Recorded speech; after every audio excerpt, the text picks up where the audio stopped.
as well.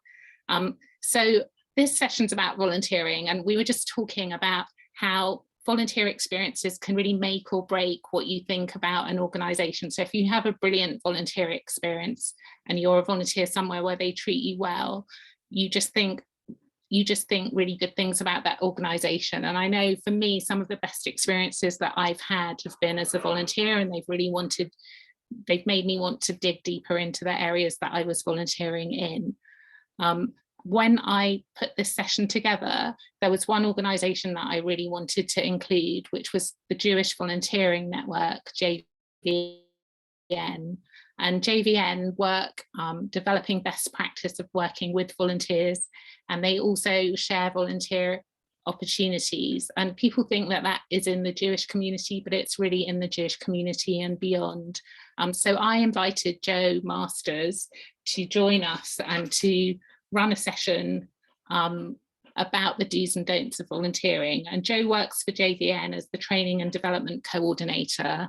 And she has been a complete joy to work with on this session. And I'm going to hand over to her because she's going to talk about do's and don'ts of volunteering with her friend and colleague, Simone Mazin from the Jewish Blind and Disabled. So I'm handing over to them for an initial conversation about that. I hope you can hear me. Hi, thank you, so I'm Jo Masters, and I'm presently, as Juliet said, the training and development consultant at JVN, Jewish Volunteer Network, working mainly with volunteer managers, but also with volunteers, providing training for them. I've a very long background in volunteering and volunteer management. I grew up as a volunteer because parents were volunteers, so you get involved whether you want to or not. You just think it's part of your life. Ran volunteering programs at local universities, worked for Jewish Care for many, many years as the volunteer manager there. So I've worked in quite a lot of areas with volunteers. So I have a lot of experience of being a volunteer, which I think is really important. If you're going to be a volunteer manager, I think it's really important that you know what it's like to be a volunteer if you're going to manage volunteers. Today I'm working with my colleague Simone. I'm just going to ask her to introduce herself. Hi, can everyone hear me okay? Okay, good. So thank you, nice to meet everyone. I was asked to attend this from Jo. I am the Community Engagement Manager at Jewish Blind and Disabled, which is actually a housing provider. We provide mobility apartments for Jewish people living in the environment and or a disability, and we give them mobility apartments. I got to know Jo when I first started in the role 7 years ago, and I attended JVN's introduction to volunteer managers, and it was fantastic. And I attend as many JVN forums and workshops and training as I possibly can because it's an invaluable resource.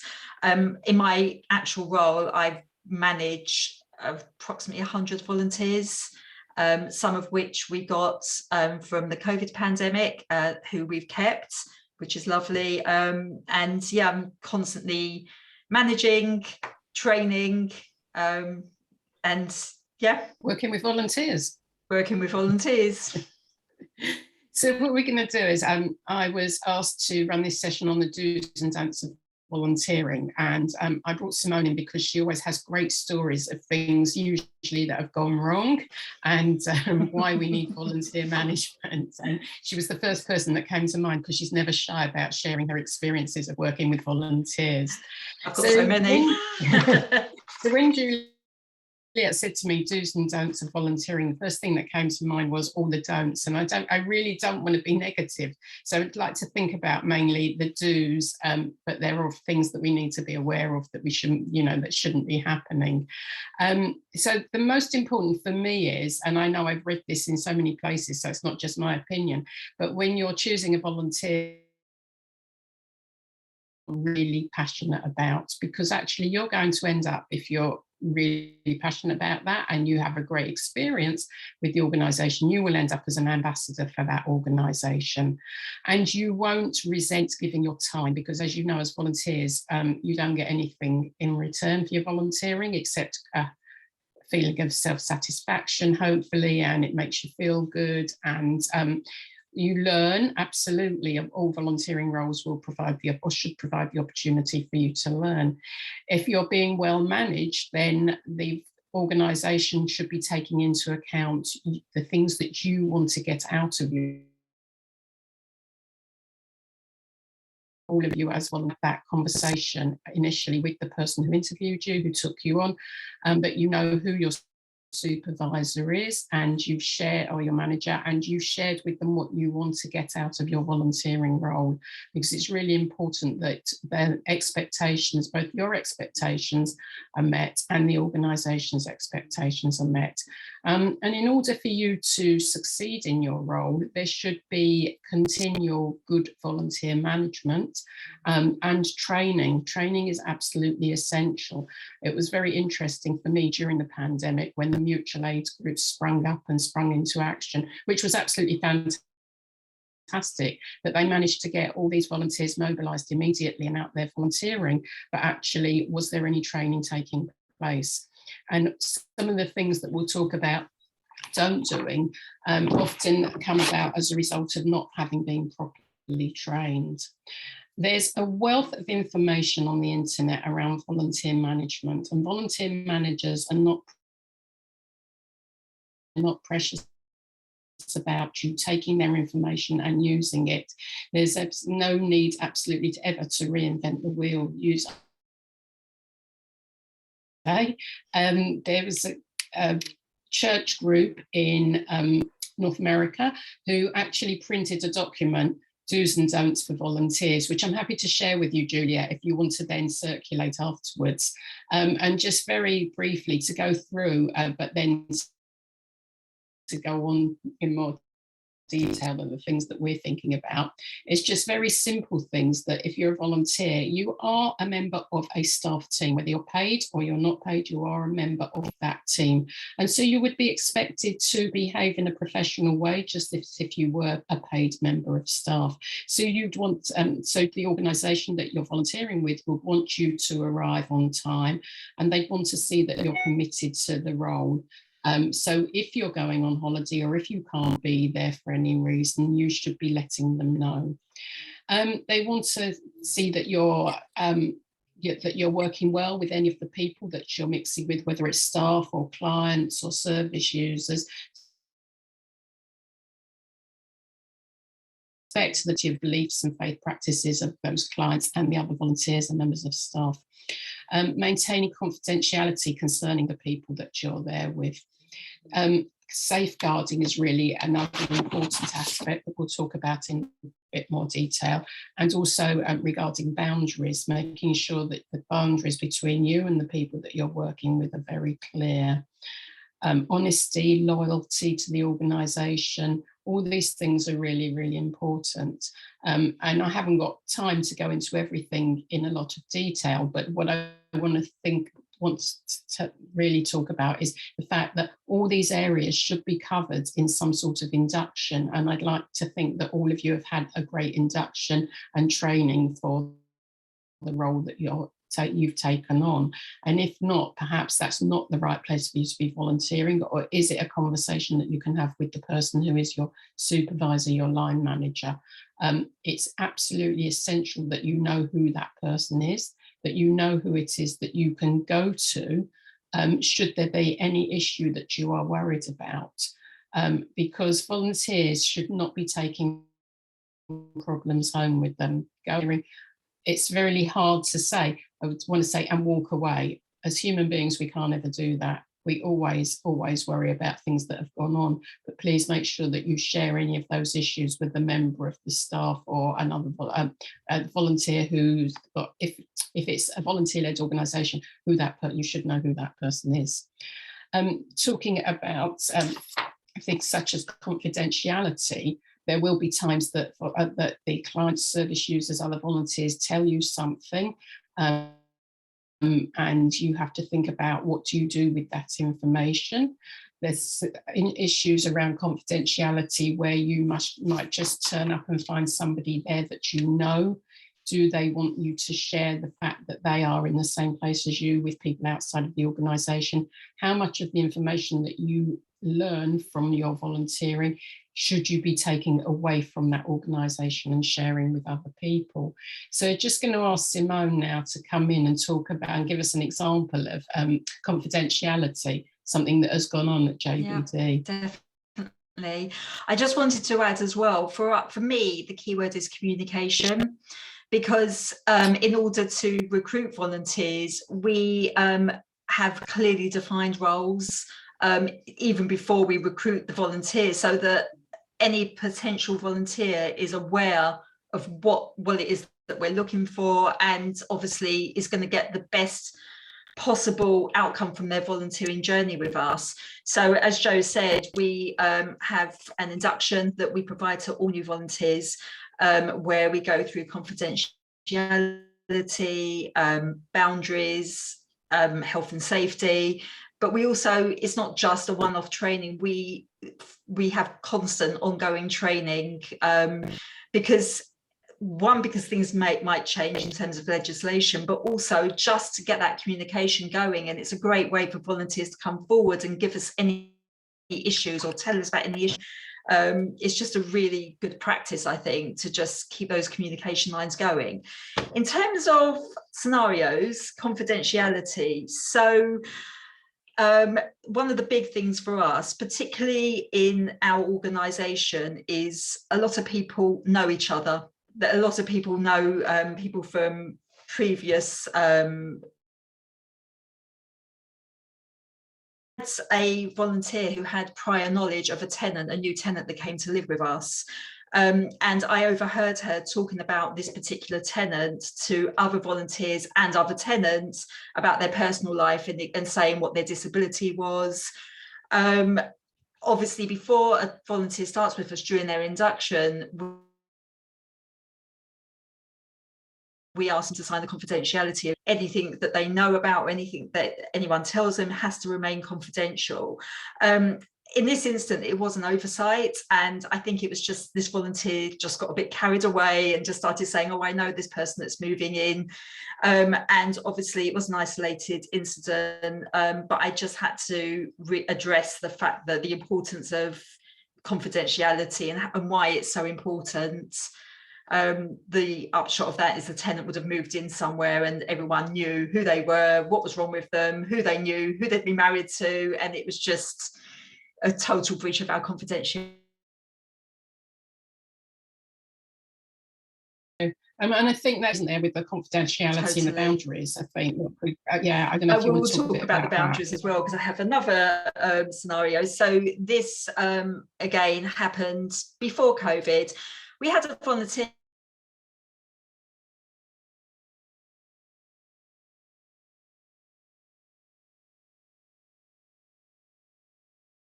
very, very well on the personal, blurs that line between a volunteer and crossing boundaries. So this particular tenant used to come into the lounge, in the communal lounge, but due to personal circumstances, she stopped coming into the lounge. And this volunteer felt that she knew her well enough that she could just walk into her flat and find out why she isn't coming into the lounge, and is there a problem?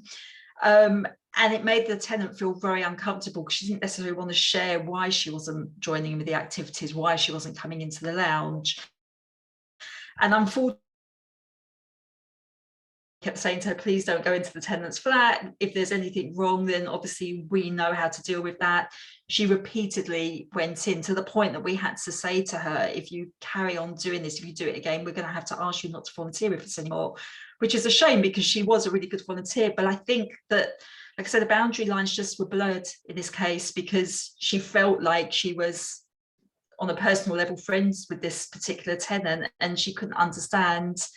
So yeah, that was, we give every new volunteer a handbook, and we cover privacy of tenants within that.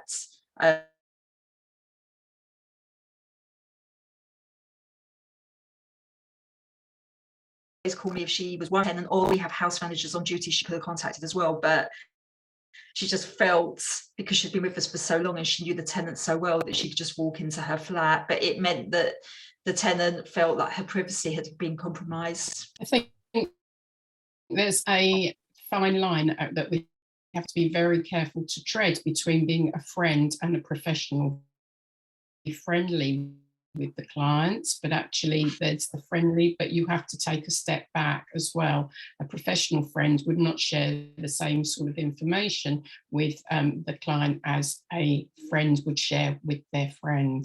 So it's thinking about, you know, where are the boundaries and how much are you willing to share, and how much do you want to keep to yourself. So just remembering those expressions, friend and professional friend.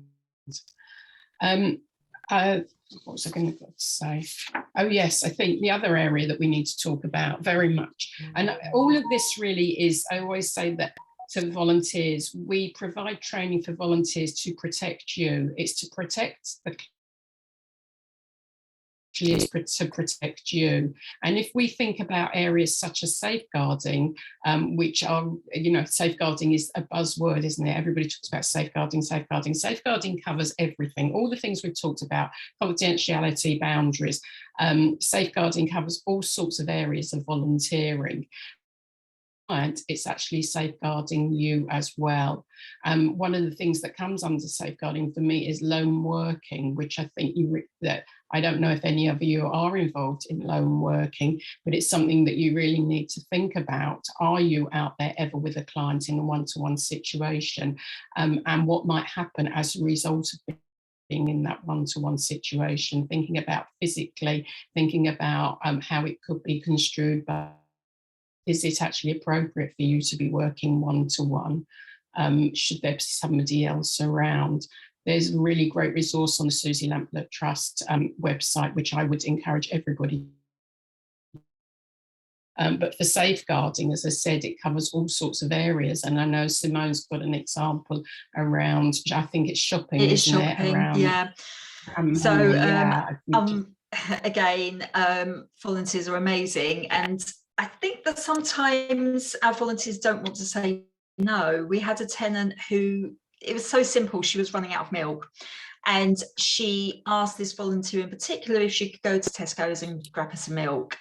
And the volunteer felt that she didn't want to say no.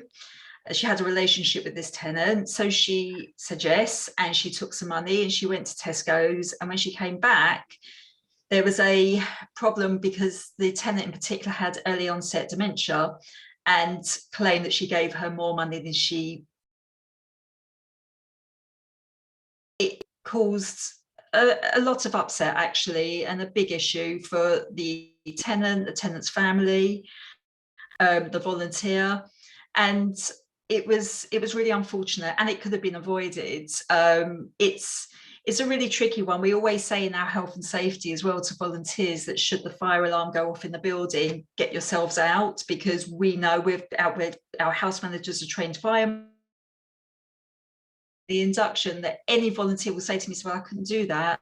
I'd have to help that tenant first, because that's the nature of a volunteer. And it's amazing. But actually, with the case of lending money or going to buy shopping, it's such a simple thing, but it can cause problems. And unfortunately, it meant that this volunteer felt so uncomfortable with the situation, she decided she wanted to stop volunteering.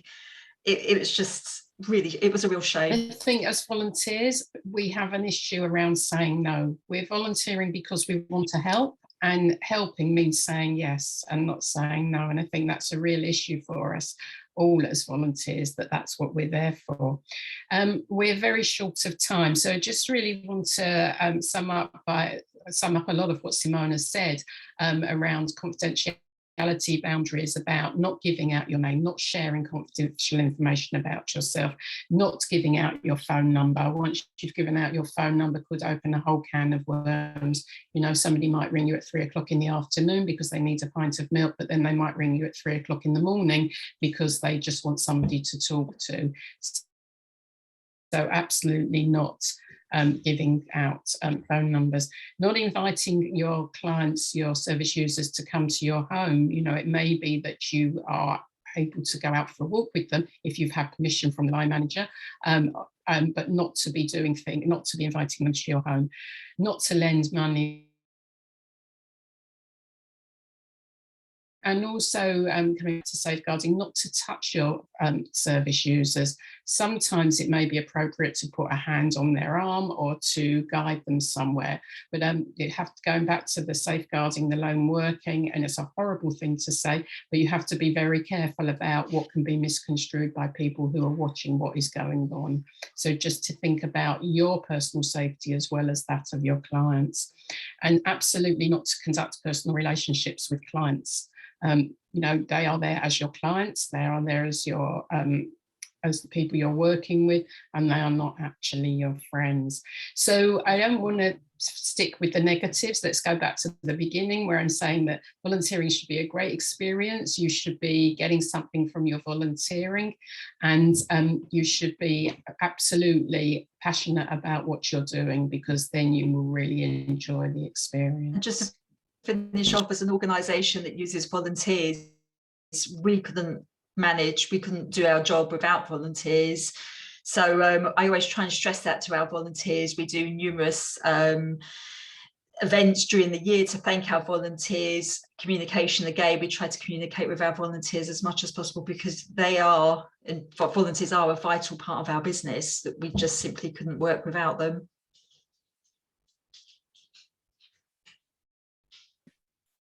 I want to say thank you to both of you.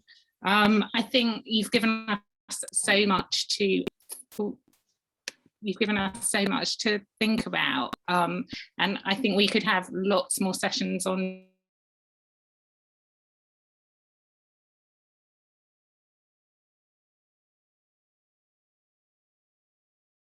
the things that I've taken away are just how important it is to think about volunteers as part of the team and to integrate them into the team. And it's not thinking about volunteers as an afterthought or thinking about someone as just a volunteer. It's like people are volunteers, they're part of the team, and to get the most of volunteers out of volunteers, you need to really, you know, make sure that they are working with you. And you've really helped me anyway step into the shoes of a volunteer. So thinking about stepping into the shoes of a volunteer, I wanted to also really thank you, Jo, for being part of this. I really wanted JVN to be part of this forum, because everything you do is so helpful and you're such a valuable resource. And I wanted people in the refugee sector to know about JVN as a resource, because it's not just there for the Jewish community, it's there for the the whole not-for-profit community. And I would say that the training that is offered is invaluable. The boards where you can put your volunteer opportunities is invaluable, and the people are just such a pleasure and so knowledgeable to work with, that really I know how challenging it can be sometimes to work with volunteers, and sometimes you just want someone to and are a brilliant resource to do that. So I'm really grateful that you've been part of this and that I've been able to share the amazing work that you do with the people who are part of this call today, but also that we'll share it on our website as well. So thank you, and thank you, Simone, for sharing your stories and your experiences as well, and your volunteers' experiences as well. It's been really helpful and really insightful. Welcome. So thank you both. So moving on, we're going to talk about some practical lessons and experiences of volunteering in the refugee sector. And we're going to do that with two people who are here from Screen Share. I'm going to introduce one of them. So Moses Seitler is, I'd say, a friend and colleague who I talked to a very long time ago when I was thinking about events that JRAN could run. And Moses suggested that we did an event about volunteering. And when I was putting this event together, I thought, I'm going to ask Moses if he'll volunteer to be part of an event about volunteering. And here we are.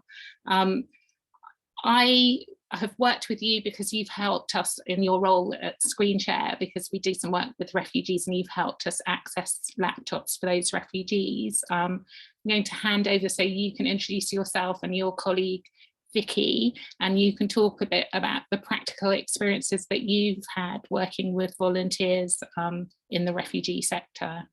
Fantastic. Thank you so much, Juliet. And thank you for inviting us to join you here.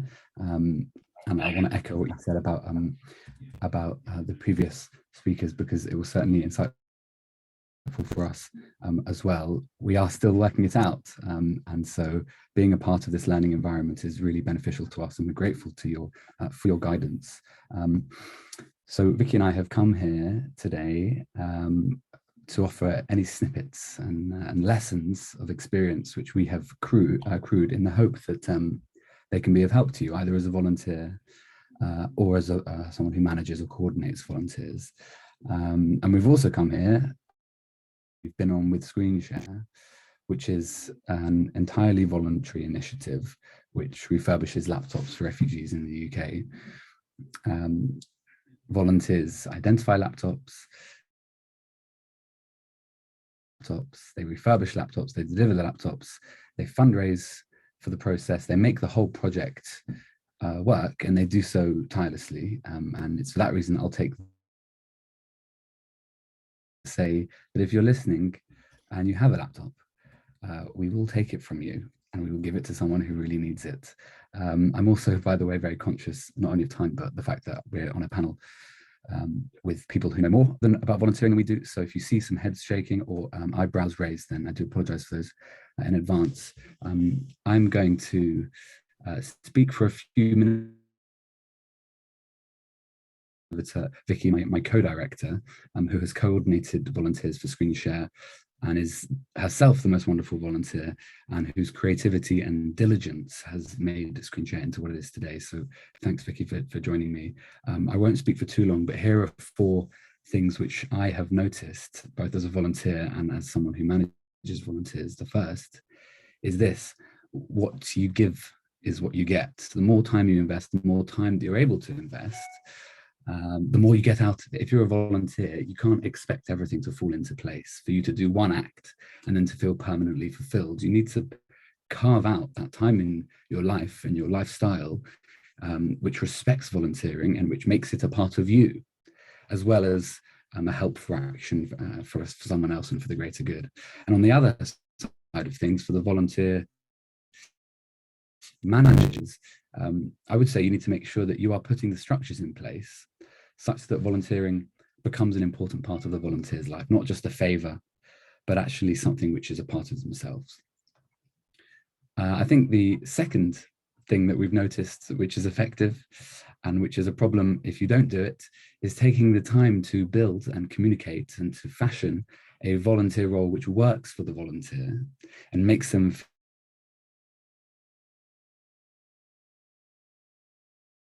I was reading to see what all the hullabaloo was about, and one line jumped out to me. It said, that's the thing about work. If it was any good, you'd do it for free. And that, I believe, is what volunteering is. It's good work, which you do for free.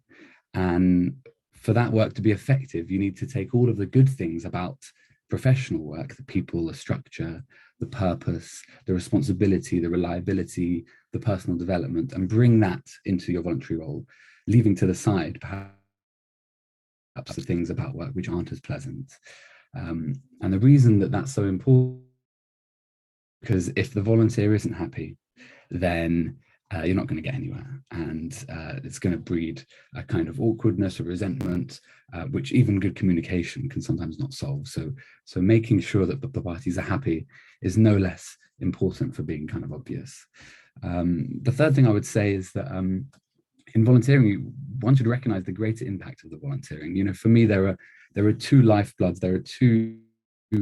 There are two types of fuel which keep volunteer operations going. The first is the fact that volunteers create moments and memories and relationships which can be incredibly powerful and meaningful, and they play a central role in important junctures in our lives.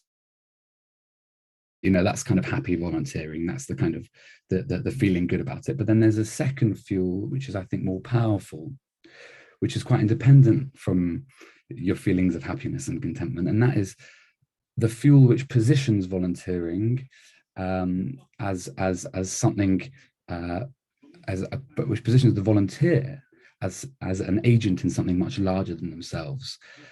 Puts volunteering in a kind of social and political change framework, a kind of life comment which says, I'm not on this earth only to make my life better, but actually to enhance the welfare of others and to bring about social change, to see the world and to say, actually, this is not how I want it to look and not what I will stand for. And kind of this model of volunteering as part of something larger is really vital, because without seeing that larger picture, you run the risk of the volunteer throwing their palms up to the sky and saying, well, this is not going to change the world. So thinking about volunteering in this way also protects us all against this looming and dreaded danger in the third sector of hopelessness. If we think we're on the verge of serious political change, then one isn't going to run out of steam. And it also positions the act of volunteering it prepares us basically for the people who are going to disagree with us. When we see our actions as part of something larger, when someone disagrees with them, it's much easier for us to defend them and to be sure of them. I think the last thing to say, and I don't want to sound salty, because this video is being recorded, but I'm going to say it anyway. The most frustrating thing as someone who's a volunteer and who is a volunteer coordinator is what I call fine if not culture. Fine if not. Please, could you do this? Fine if not. And we're all nice people and we're nice and flexible and nice, but we really need to be driven and accountable. It can be so easy to slip into fine if not thinking, especially if you're on the volunteer side. Well, I've got priorities, I've got a job, I've got family, I've got this and that. Doing this was going beyond the call of duty in the first place anyway, so it's fine if not. I just won't do it. I won't do what I said I was going to do. On the coordinator side, well, it's fine if not, because we're not paying you. You might feel like they're doing us a favor. And the truth is that I've found is that the nicest and the most polite thing to do is actually to say, no, it's not fine if not. It's fine that you've agreed and that you're going to stick to your word. And in exchange, the volunteer can expect a flawless, supportive volunteer environment. Now, if you can't do something and communicate clearly about it, well, that really is fine if not, but you need to be clear about that.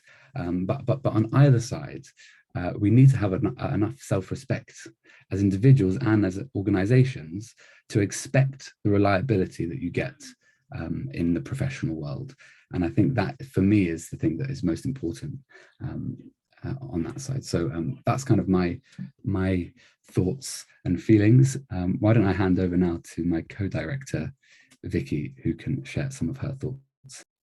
Hi, it's funny seeing Mo present on these things that we've been discussing for the last year. Thanks, Mo, and thanks, Juliet, and everyone for listening to us today.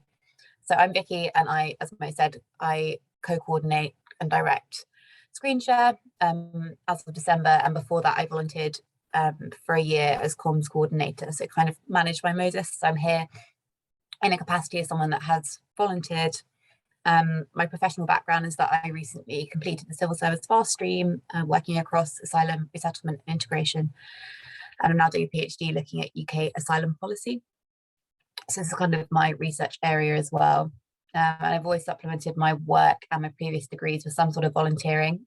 So short stints in Calais as a volunteer researcher, and then alongside Screen Share, I also volunteer in doing legal aid in a foreign national prison just outside Oxford. So I've got a couple of different experiences I could talk about, but I'll stick with Screen Share for now.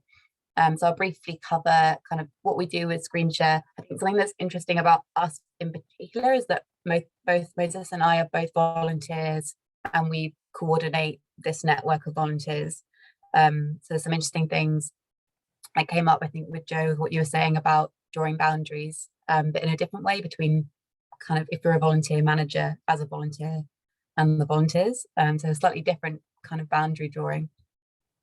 So I got involved with Screen Share when I was working in civil service, and something volunteering could give me was a chance to flexibly develop new skills whilst balancing my job and other things. And I was working in policy, which you have about 5 minutes in total. Okay, cool. I was working in policy, which felt quite disconnected from the realities of those things experienced by asylum seekers on the ground. And I was keen to avoid being the kind of disconnected civil servant we all know and love. And therefore I felt like this was something I needed to keep in my life to stay connected to the realities of the impact that policy can have. But at the same time, given that the Home Office has such a large control over people's lives when they're going through the asylum process, and even as refugees, as we all know, I didn't feel at that point of time it was ethically acceptable for me to work with people with lived experience directly. And so when Moses was advertising for volunteers, exactly, Joe, as you were saying, he and I worked together to create a role for me that A, like drew on my strengths, and B, would be kind of comfortable for my position as a civil servant and the kind of ethical issues that was bringing up, which was really great. And I think we've continued to try and build teams that are based around skills that people already have, whilst also asking them what they want to learn. So that's something that we try and hold quite closely in our volunteer model.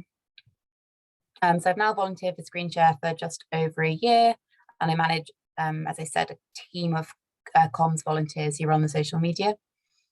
In terms of my own volunteering, for me, it's funny because Moses and I both align. I see it as pro bono work, and I try and treat it as such, which means being diligent in recording what I've agreed to do for when getting it done. It's probably why we get on so well. But it also means setting boundaries of when you can't be on call all the time, just with a job.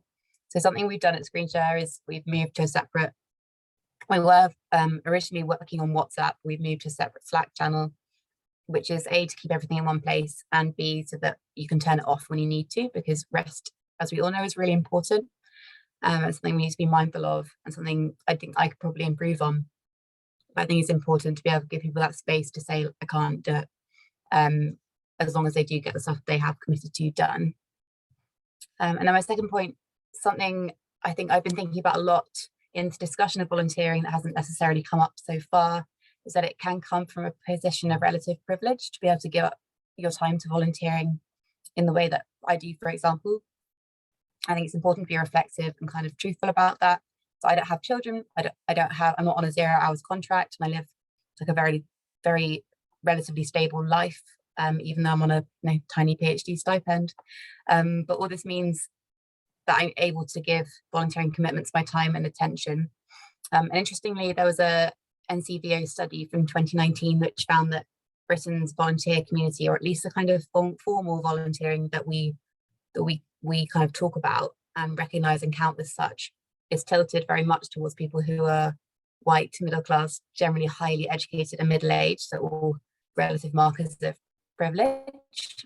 This doesn't mean that people from other groups aren't engaged deeply in their communities and doing very important forms of unpaid work. I think it's twofold. It's firstly how we define and see what counts as volunteering, and secondly how we can make what we would define as formal volunteering more accessible. And I wonder whether this is a conversation we could have in the great breakout rooms, how we can do that better. So how we can enable people with childcare responsibilities and those developing English language skills, for example, to participate in what we would call formal volunteering, or expand what we mean by that, to recognise that kind of work. And for research I've done in the past with refugees and asylum seekers, volunteering can be a great bridge into work for many people. So it's particularly with helping identify transferable skills, and also building workplace confidence. So as a step into work. And Mo and I, we really want to and share a vision to hire recipients, laptop recipients back as volunteers and hopefully employees one day. And there are some charities that have done that really, really well. But I think it's something that has to be deliberately strategized for, given the number of hurdles in the way. It has to be kind of a deliberate step. I could talk about this for ages, and that's my time up, but I'll stop there and happy to take any questions. But thanks for listening.